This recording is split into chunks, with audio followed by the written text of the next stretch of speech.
धर्माय यशसेर्धाय कामाय स्वजनाय च पंचधा विभजन वित्तम् इहामुत्र च मोदते।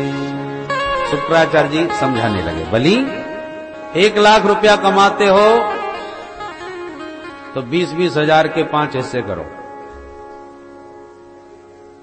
और धर्माय, पहला हिस्सा धर्म में लगा दो, दूसरा हिस्सा यश से, ऐसी कोई चीज बना के जाओ कि तुम्हारे जाने के बाद भी लोग याद रखें, धर्मशाला, कुआ, बावड़ी आदि के काम में, ताकि तुम्हारा यश बना रहे।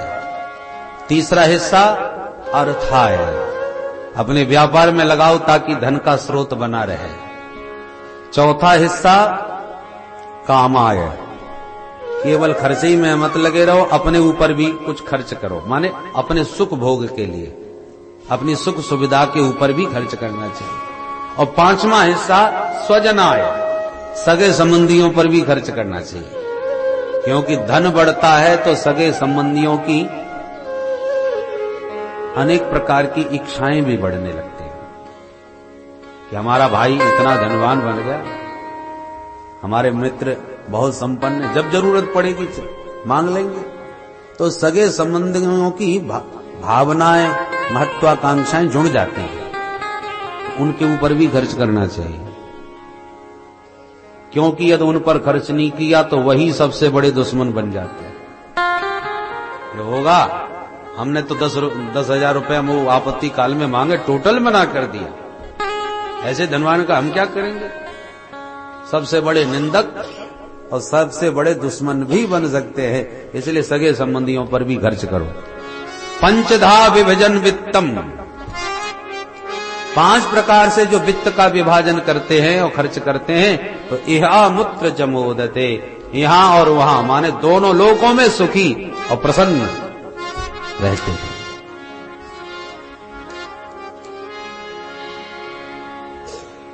बलि ने कहा, गुरुदेव वो तो सब ठीक है, पर मैं झूठा बन जाऊंगा, क्या मुंह दिखाऊंगा? शुक्राचार्य जी बोले, तो 6 जगह पर झूठ बोलने में दोष भी नहीं लगता। कहां कहां? स्त्रीषु नन्म विवाहे च वृत्यर्थे प्राण संकटे गो ब्राह्मणार्थे हिंसायां नानृतं स्यात् गोसेतम्। स्त्रीषु, बोलो राधे राधे।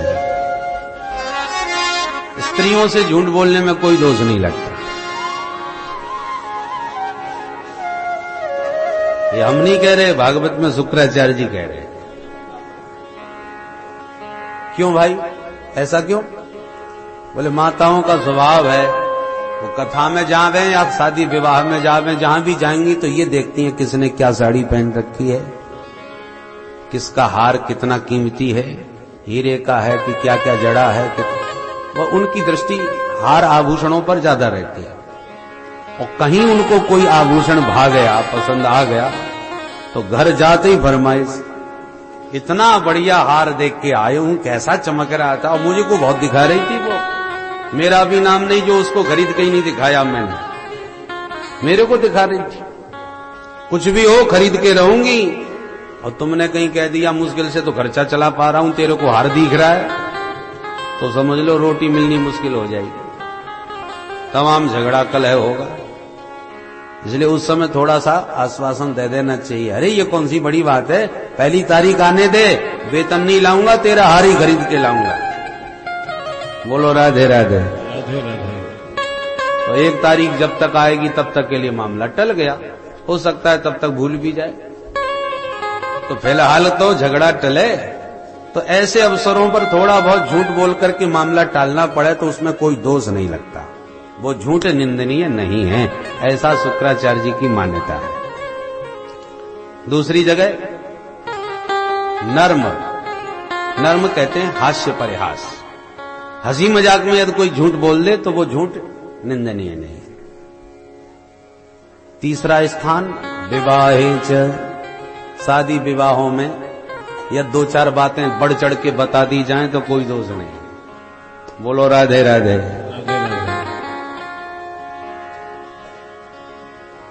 चौथा स्थान प्राण संकट। प्राण संकट में हो और झूठा परिचय देके यदि हमारे प्राण बच जाएं झूठ बोलकर तो कोई दोष नहीं है। पांचवा स्थान गो ब्राह्मणार्थे हिंसायाम। वृत्त्यर्थे जीविका, जीविका के लिए थोड़ा बहुत झूठ बोल करके आजीविका चले कोई दोष नहीं। और गो ब्राह्मणार्थे हिंसायाम, गाय ब्राह्मण की हिंसा झूठ बोलने से टलती हो तो वो झूठ निंदनीय नहीं होता। नानृतम सा जुगुप्सितम, ये शुक्राचार्य जी ने अपनी नीति के अनुसार बताया। पर सावधान, हम लोग शास्त्रों की बातें पकड़ते तो खूब है, क्योंकि बहुत से लोग ये बात जरूर पकड़ेंगे। आज कथा सुन के आए हैं, देवियों से झूठ बोलने में कोई दोष नहीं है, परंतु ये ध्यान रखना चाहिए कि ये बात कौन कह रहा है, किससे कह रहा है, किस परिस्थिति में कह रहा है। संदर्भ पर अवश्य ध्यान देना चाहिए। रावण ने यदि रामायण में कोई बात कह दी तो कही रावण ने है और हमने वो तो देखी नहीं, और जो कही है वो पकड़ ली। ऐसा रामायण में लिखा है, ढोल गमार शूद्र पशु नारी, पकड़ ली, रामायण में लिखा है। अरे ये बात रामायण में तो लिखी है, पर कह कौन रहा है ये तो देखो। ये समुद्र कह रहा है अपने को जड़ मान करके, हम लोग मूर्ख हैं। कहने का तात्पर्य है कि शास्त्रों में भगवान की वाणी से निकला हुआ जो वचन है वो वंदनीय है। यहां पर शुक्राचार्य जी दैत्यों के गुरु जी अपनी नीति दिखाते हुए दैत्य नीति के अनुसार ये बात बोल रहे हैं। यदि आपको दैत्य नीति पसंद आती हो तो ठीक है, मानो, पर वस्तुतः सनातन धर्म झूठ बोलने की आज्ञा नहीं देता। सनातन धर्म का आदेश है सत्यम ब्रूयात प्रियम ब्रूयात, न ब्रूयात सत्यम अप्रियम, प्रियंतु नानृतम ब्रूयात, एस धर्म सनातन। प्राण घातक न हो, प्राण लेने वाला सत्य मत बोलो, मौन हो जाओ। आप खड़े हैं, एक व्यक्ति भागता भागता हाँपता हुआ आके एक झाड़ी में घुस गया, पीछे से 10 लोग ले डंडा भागे भागे फरसा लाठी के साथ आए, आपसे पूछने लगे, क्यों जी आपने एक व्यक्ति को यहां देखा? बोले हाँ। कहां है? बोले वो देखा, झाड़ी में छुपा बैठा है। और उन्होंने तुरंत पकड़ लिया। आप सब समझ रहे थे कि ये कौन है, क्या करने वाले हैं, परंतु बोले क्या करें, हम लोग झूठ कभी बोलते नहीं। उसने पूछा, हमको बताना पड़ा, हम तो सत्यवादी हैं। पर तेरी सत्यवादिता ने तो उसके प्राण ले लिए। तुम यदि मौनी बने रहते तो वो बच सकता था, और तुमने सत्य जो वचन बोल दिया उसे बेचारा मारा गया। तो सत्यम ब्रूयात प्रियम ब्रूयात, सत्य तो बोलो, पर ऐसा सत्य मत बोलो जो किसी के लिए प्राण घातक बन जाए। न ब्रूयात सत्यम अप्रियम, अप्रिय सत्य भी मत बोलो। तो इस प्रकार से शुक्राचार्य जी ने झूठ बोलने को भी प्रेरित किया। तो झूठ भी बोलेगा तो दोष नहीं लगेगा, बलि तेरी जीविका का संकट है, ये वामन तेरा सर्वस्व लूटने वाला है, इसलिए मना कर दे, मैंने कुछ नहीं दिया। पर बलि ने 2 टूक जवाब दे दिया, गुरुदेव मैंने जीवन में कभी झूठ नहीं बोला, आज भले ही सर्वस्व चला जाए मैं झूठ नहीं बोलूंगा। क्योंकि यदि ये बटुक वामन है तो 3 चरण भूमि नाप के चलता बनेगा, और यदि ये साक्षात विष्णु है तो ये मेरा कितना बड़ा सौभाग्य होगा कि दाता एक राम भिखारी सारी दुनिया। सारी दुनिया को जो दाता देता है वो जगत का दाता मेरे सामने हाथ पसार रहा है, और आज मैं उसको भी दान दूंगा। ये कितना बड़ा मेरा गौरव होगा कि जगन्नाथ के सामने जगत ने हाथ पसारा और जगन्नाथ ने आज मेरे सामने हाथ पसारा। इसलिए गुरुदेव मेरे तो दोनों हाथों में लड्डू हैं, चाहे वो वामन हो चाहे वो विष्णु हो। अब शुक्राचार्य जी का क्रोध बढ़ गया, आवेश में भर के बोले, मूर्ख, इतनी देर से तुझे समझा रहा हूं और तू उल्टा मुझे जवाब देता जा रहा है, गुरु से बहस करता है। जा मेरा शाप है, अचिरात भ्रश्यते श्रियः, तेरा पद धन श्री सब समाप्त हो जाएगा। शाप दे करके गुरुदेव तिल मिला के गायब हो गए, चले गए। बामन भगवान धीरे से बोले, मुंह लटकाए, भैया नाराज कायकू हो रहे हो, आपस में कायकू लड़ रहे हो, देना हो तो हाँ कर दो, नहीं हमको कुछ नहीं चाहिए, हम पहले ही मना कर रहे थे भाई।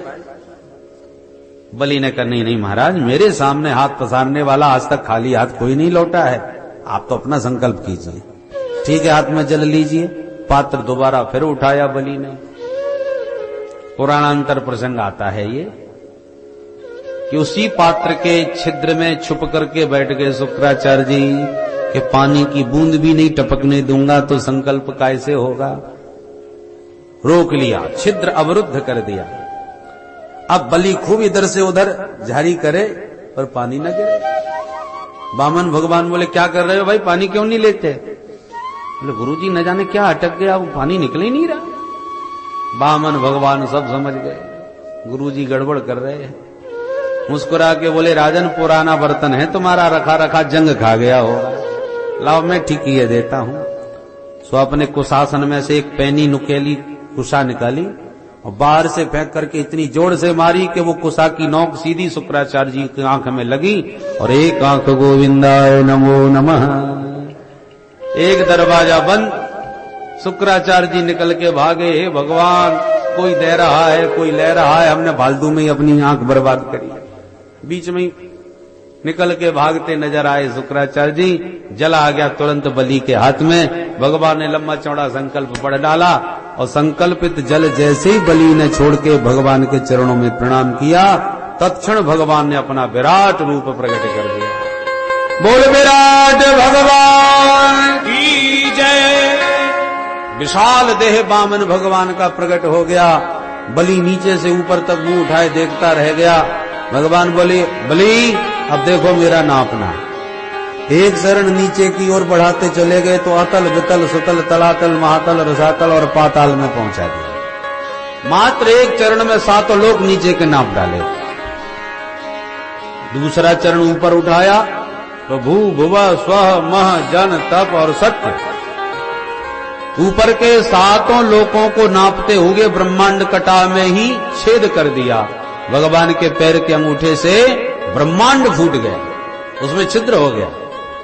उससे बाहर से चिन्मयी जलधारा उस छिद्र के माध्यम से ब्रह्मांड विवर में प्रविष्ट हो गई।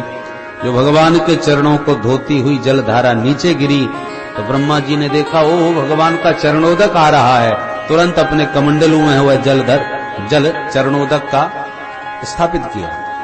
वही जलधारा ब्रह्मा जी के कमंडलों से नीचे आई तो ध्रुव मंडल में, सप्तऋषि मंडल में, चंद्र मंडल में होती हुई सीधे स्वर्ग में आ गई। स्वर्ग में आकर के उसी जलधारा के 4 विभाग हो गए, सीता, अलकनंदा, चक्षु और भद्रा। उसमें अलकनंदा नाम की जो धारा थी वही गंधमादन पर्वत पर भगीरथ की प्रार्थना से आकर के प्रकट हुई और वही जलधारा गंगोत्री से, गोमुख से होती गंगोत्री और इसी के सरद्वार से आपके सुखताल होती हुई सीधे गंगा सागर में जाकर के विलय हो गई। यही विष्णुपदी है, यही गंगा है, यही भागीरथी है। बोल गंगा मैया की